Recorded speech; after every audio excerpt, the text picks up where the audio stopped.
Welcome back to another episode of Daily Neville. I am your host, Josiah Brandt, and Daily Neville is all about breaking down the teachings of Neville Goddard, making them easy to understand, easy to digest, easy to apply in 20 minutes or less. Today we're continuing and completing Neville's 1942 book, Freedom for All, a practical application of the Bible. This book has, of course, been the subject of all of Season 4, all of the episodes as we go day by day, breaking down into small digestible pieces in a way that fits seamlessly into our daily mental diet of high-vibe consciousness nutrition. This final chapter of this book is titled The Annunciation. This is chapter 9 of Freedom for All, and Annunciation means to announce. Let's go ahead and dive right in.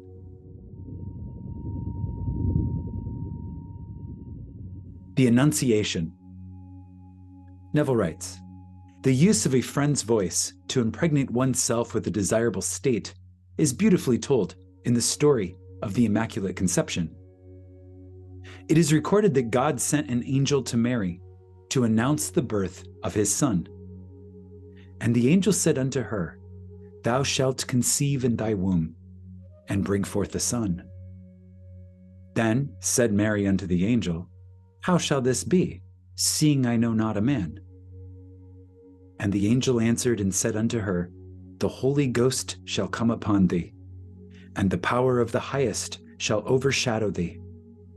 Therefore also that holy thing which shall be born of thee shall be called the Son of God.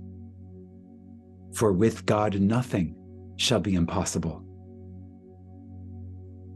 This is the story which has been told for centuries the world over. But man was not told that it was written about himself, so he has failed to receive the benefit that it was intended to give him.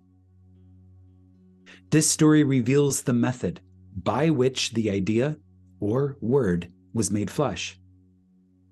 God, we are told, germinated or begat an idea, a son, without the aid of another. Then he placed his germinal idea in the womb of Mary with the help of an angel who made the announcement to her and impregnated her with the idea. No simpler method was ever recorded of consciousness impregnating itself than is found in the story of the Immaculate Conception. The four characters in this drama of creation are the Father, the Son, Mary, and the angel. The Father symbolizes your consciousness. The Son symbolizes your desire. Mary symbolizes your receptive attitude of mind, and the angel symbolizes the method used to make the impregnation. The drama unfolds in this manner. The Father begets a son without the aid of another. You define your objective. You clarify your desire without the help or suggestion of any other. Then the Father selects that angel who is best qualified to bear this message or germinal possibility to Mary. You select the person in your world who would be sincerely thrilled in witnessing the fulfillment of your desire. Then Mary learns through the angel that she has already conceived a son without the aid of man. You assume a receptive attitude of mind, a listening attitude, and imagine you are hearing the voice of the one you have chosen to tell you what you desire to know. Imagine that you hear him tell you that you are now, and you now have, that which you desire to be and to have. You remain in this receptive state until you feel the thrill of having heard the good and wonderful news. Then, like Mary of the story, you go about your business in secret, telling no one of this wonderful and immaculate self-impregnation, confident that in due season you will express this impression. The Father generates the seed or germinal possibility of a son, but in a eugenic impregnation. He does not convey the spermatozoa from himself to the womb. He has it born through another medium. Consciousness desiring is the Father generating the seed or idea. A clarified desire is the perfectly formed seed or the only begotten Son. This seed is then carried from the Father, which is consciousness desiring, to the Mother, which is consciousness of being and having the state desired. This change in consciousness is accomplished by the angel, or the imaginary voice of a friend, telling you that you have already achieved your objective. The use of an angel or friend's voice to make a conscious impression is the shortest, safest, and surest way to be self-impregnated. With your desire properly defined, you assume an attitude of listening. Imagine you are hearing the voice of a friend. Then make him tell you, meaning imagine that he is telling you, how lucky and fortunate you are to have fully realized your desire. In this receptive attitude of mind, you are receiving the message of an angel. You are receiving the impression that you are and have that which you desire to be and to have. The emotional thrill of having heard that which you desire to hear is the moment of conception. The emotional thrill of hearing what you desire to hear to confirm that your desire is a reality. That moment is the moment of conception. It is the moment you become self-impregnated, the moment you actually feel that you are now or have that which heretofore you but desired to be or to possess. As you emerge from this subjective experience, you, like Mary of the story, will know by your changed attitude of mind that you have conceived a son, that you have fixed a definite subjective state and will, in a little while, express or objectify this state. And Neville concludes this book by saying, "This book has been written to show you how to achieve your objectives.